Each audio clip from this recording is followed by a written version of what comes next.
ওগো আল্লাহ, ওগো মালিক, তুমি ছাড়া তো আমাদের আর কেউ নাই, তুমি ছাড়া তো আমার আর কেউ নাই। আল্লাহ গো, তুমি যদি মাফ না করো কে আমাকে মাফ করবে? তুমি যদি মাফ না করো কে আমাকে মাফ করবে?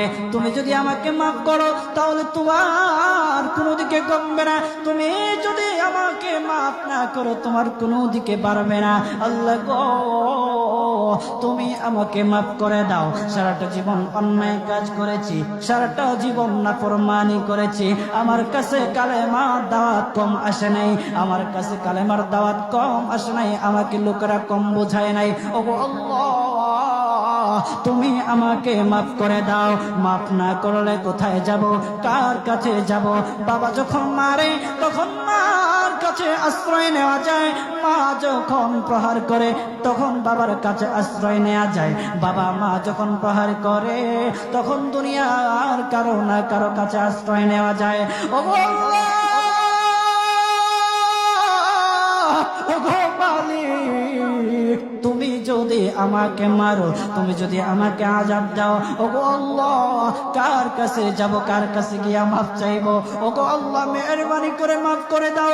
এইরকম কান্না করতেছে, কান্না করতেছে, চোখের পানি তার এমন ভাবে পড়তেছে, দাড়ি ভিজতেছে, দাড়ি ভিজে জমিনের মধ্যে চোখের পানি পড়তেছে, কান্না করতেছে। বান্দাটা কান্না করতে করতে করতে করতে আমার আল্লাহর কাছে এমন গ্রহণযোগ্যতা অর্জন করেছে, মহান আল্লাহ রাব্বুল আলামিন তার ডাকে সাড়া দিয়া তার জিন্দেগির সব গুনাহ মাফ করে দিয়েছেন। হযরত মূসা আলাইহিস সালাতু ওয়াস সালামের যুগের ঘটনা। একজন বড় পাপিষ্ঠ ছিল, জীবনে এমন কোন গুনাহ নাই যে গুনাহ সে করে নাই। তার গুনার প্রতি অতিষ্ঠ হইয়া, মানুষ তার গুনার প্রতি অতিষ্ঠ হইয়া গ্রামের লোকেরা তাকে হাত পা বেঁধে জঙ্গলের মধ্যে ফেলে দিয়ে আসে।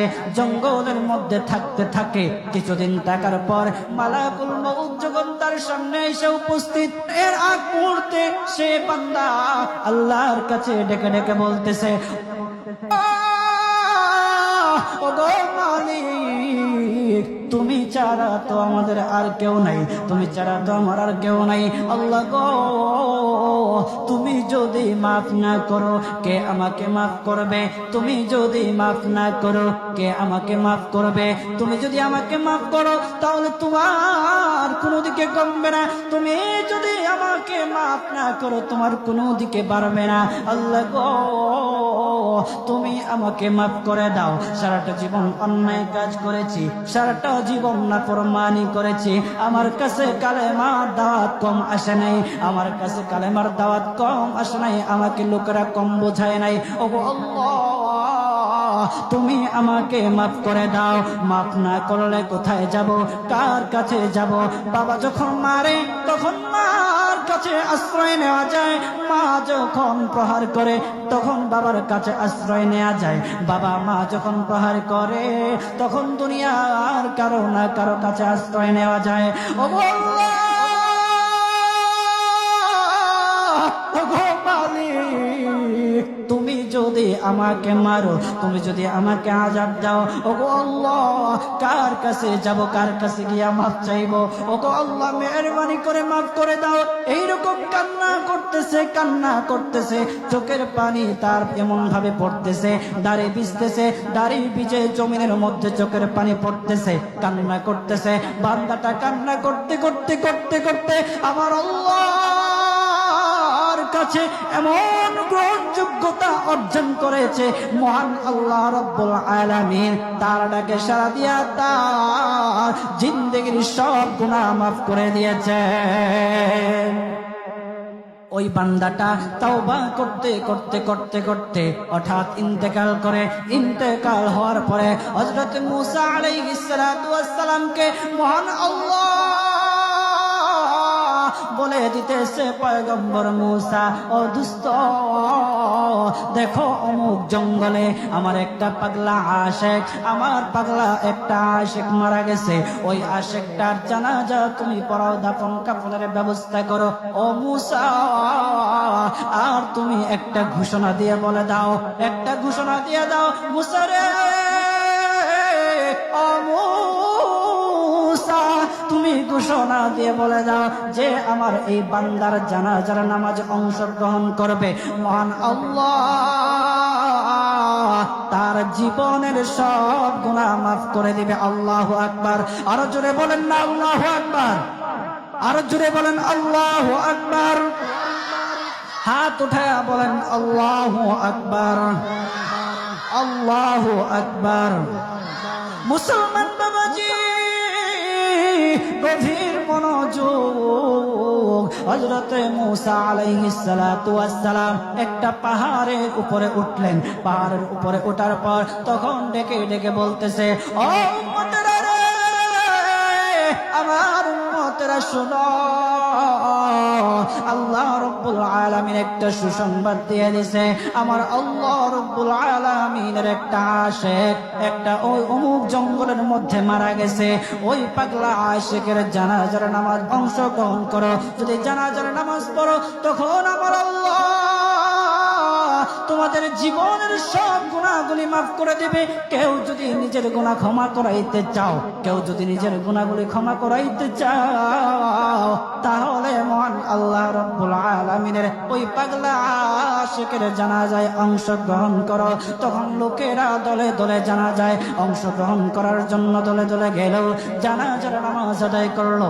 আদায় করার পর পয়গম্বর মুসা আলাইহিস সালাতু ওয়াস সালামকে বলতেছে, ওগো আল্লাহর পয়গম্বর, যারা জানাজায় অংশগ্রহণ করার কারণে মহান আল্লাহ তার জীবনের সব গুনাহ মাফ করে দেবে, এমন মহা ব্যক্তি তো, এই মহান ব্যক্তিটাকে তো একটা নজরে দেখা দরকার, অবশ্যই দেখা দরকার, আমাদেরকে সেই ব্যক্তিটাকে দেখান। তখন মুসা আলাইহিস সালাতু ওয়াস সালাম বলতেছে, ঠিক আছে, তোমাদেরকে দেখানো হবে। তখন যখন দেখাতে গেলেন, দেখানোর সাথে সাথে লোকেরা বলল, পয়গম্বর আপনি কি বলেন, এই লোকটাকে তো আমরা ভালো করে চিনি, ওই লোকটা বড় পাপিষ্ঠ ছিল, বড় অন্যায়কারী ছিল, বড় জুলুমকারী ছিল।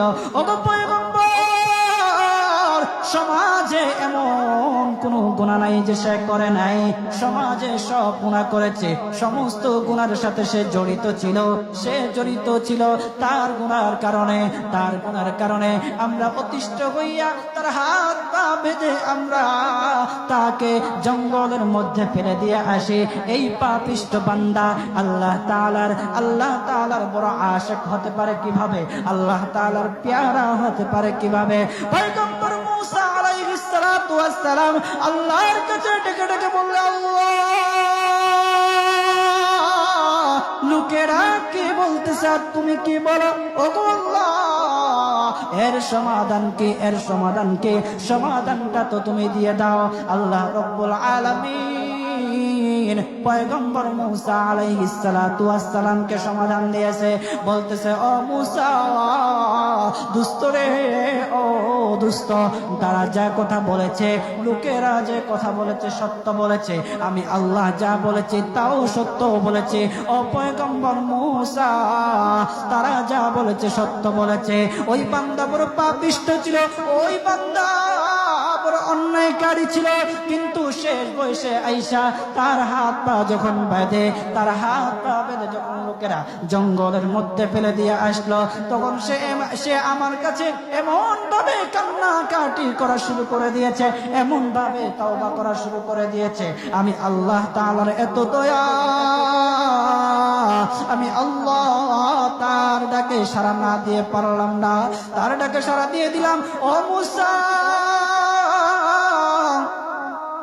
সে তাওবা করার সময় যদি সবার জন্য সে তাওবা করত, যতজন লোকরা বেঁচে আছে, যতজন উম্মতেরা আছে, যতজন লোকেরা আছে, সমস্ত লোকদের জন্য যদি সে আমার কাছে তাওবা করত, আমি আল্লাহ তার তাওবা মুহূর্তের মধ্যে কবুল করে সমস্ত বান্দাদেরকে মাফ করে দিতাম।